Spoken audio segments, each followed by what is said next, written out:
Today FM. Today FM rocks. Today's hit music on Today FM.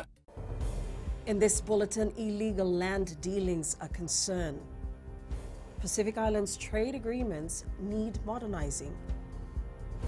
And FBC makes Day special for homeless. From the studios of FBC Suva, Teva Lendua. Numerous cases of illegal dealings in state and native land continue to surface. Lands Minister Ashnil Sudhakar says there are processes in place to ensure legal action is taken against perpetrators. Sudhakar says these illegal dealings affect the work of the ministry in trying to regularize state land. There's a lot of dealings around the country of state land. I think that's also true for native land as well. But mostly state land where people involve themselves into illegal dealings. What they do is, without taking consent, without taking any approvals, they go and buy and sell land, subdivide land illegally and build upon it. And once we go to regularize it, once we want to now issue leases, obviously we will have to go back to Ministry for Local Government, respective town and city councils, to get approvals on the scheme plan. Foreign trade ministers have agreed that the trade agreements of Pacific Island countries need to be modernized. This was one of the key outcomes of the 2020 Foreign Ministers meeting that ended yesterday. Trade Minister Pramila Kumar says there are some complications with the rules of origin of the agreement that in a way restrict trade. Kumar adds for this reason, there's a great need to modernize the PICTA trade agreement. She also highlighted issues they hope to discuss at the 12th World Trade Organization Ministerial Conference in Kazakhstan.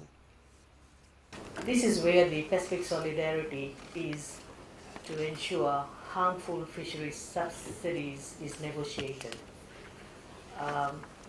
There are harmful subsidies related to fisheries, which is causing overfishing, unreported fishing, which is affecting conservation and management of fishery stock in our ocean. Quarantine of export products should not be used as a means to curb trade. Regional trade and stabilizing economies has been a reoccurring topic this week. Acting Prime Minister Ayaz Said Qayyum says that export markets need to realize that unnecessary quarantine procedures hinder trade. Trade standards are very, very important. This is why we need to also understand that quarantine should not be used as a means to stop on trade too. If it is not necessarily something that is highly required to protect the biosecurity or the environmental standards of various other countries. A father who allegedly caused the death of his 4-month-old baby has been further remanded in the Suva High Court. 26-year-old Tevita Kunawave is charged with 1 count of murder and will reappear in court on the 24th of this month. On October 22nd, Kunawave allegedly threw a concrete block at his wife, which instead hit his daughter, resulting in her death. The Social Welfare Department, through the Land Transport Authority, has confiscated some subsidized bus e-cards. Director Rupeni Fatiaki says these e-cards were being illegally used by relatives of senior citizens. Fatiaki is pleading with the people not to abuse this assistance, as it is only intended for the elderly. The director has also warned if people are caught abusing the e-cards on more than one occasion, the recipients may lose their transport assistance. One of the priority areas of the Fiji agriculture census is to ensure accurate data is collected. Census coordinator Sarah Bosse says initially there were delays in the field collection and uploading of the statistical data. Bosse says the turnaround time to verify the information has now improved significantly. Heading into the 5th day of the census count today, Bosse says more than 11% of their coverage of more than 71 households is now complete. We have our area coordinators who are our KP supervisors who are rejecting the questionnaire back to the enumerators, so it's been going to and fro. I think on the first 2 days, it takes a little longer for them to get back to us at headquarters, but as of today, we were able to get, that turnaround time of a day or less than 24 hours.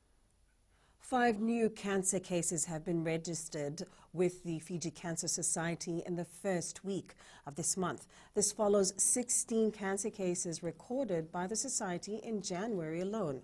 FCS Patient Support Officer Asanathan Driso says liver cancer is topping their registration list so far. Driso says breast cancer and lung cancer are also on the rise. She says the new cases for February indicates that Fijians in their late 40s and early 60s are being diagnosed with the disease. The society says recent statistics show that people are still presenting themselves late to the hospital after all avenues have been exhausted. A team from the Fijian Broadcasting Corporation were up in the wee hours of this morning to prepare something special for the homeless on our streets as we mark Valentine's Day. In the spirit of love, the FBC family distributed a hearty warm breakfast and a hot cup of tea to the less fortunate on our streets. Suli, who is homeless, says waking up to food and a hot cuppa is God's blessing. God always meets our needs. He always uses people, different people, that help us with the food or the money. Right. Because what's happening is God wants to bless people too. God wants to bless two people. Us, fill our stomachs, and bless you people at the same time. Coming up, Fijiana 15s depart for Australia. And Rebels look to register first win. Stay with us.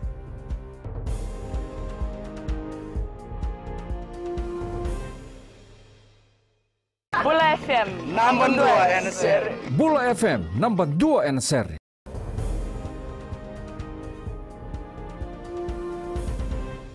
World Rugby has announced that the Hong Kong and Singapore Sevens will not be played next month. This is due to the continued health concerns relating to the novel coronavirus outbreak. The 2 tournaments have been rescheduled to be played in October. The Singapore Sevens will be played on October 10th and 11th, and the Hong Kong Sevens completing the series on October 16th to the 18th. World Rugby, along with the Hong Kong Rugby Union and Sport Singapore, have taken the decision together. The governing body says the health and safety of the players, fans and everyone working on the event are always their highest priority. It adds that the prudent decision has been taken in order to help protect the global rugby community and the wider public, and was taken based on the World Health Organization and relevant public authority travel and health guidelines. The Fijiana 15s are ready to rumble as they face the Queensland Reds in Brisbane, Australia this Sunday. The side flew out to Australia this morning for their 2-match tour. After 6 solid weeks of training sessions, the Fijiana 15s look set to test the combinations and game strategies they've been working on. Coach Alivereti Ndobi-Verata says this 2-match tour is their first step towards the Rugby World Cup next year. Games kick off at 5 p.m. this Sunday. The team will then depart for Sydney, where they'll face the New South Wales Waratahs next Friday at 7:30 p.m. The Fijian Latui are working around the clock to get fit and ready for the Global Rapid Rugby competition next month. With a final 40-member squad training together for the first time, Coach Senirusi Serwakula says he has seen improvement in the players' fitness level. Everyone step up, and there was some change of numbers from the various testing, so it's a big improvement.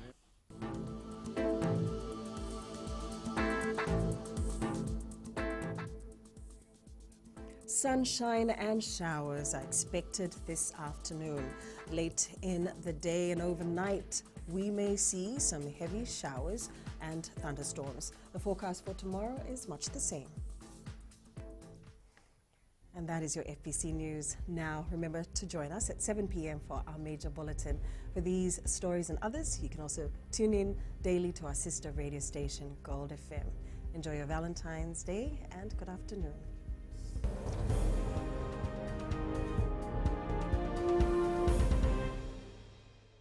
Bula FM, number 2 NSR. Bula FM number 2 NSR.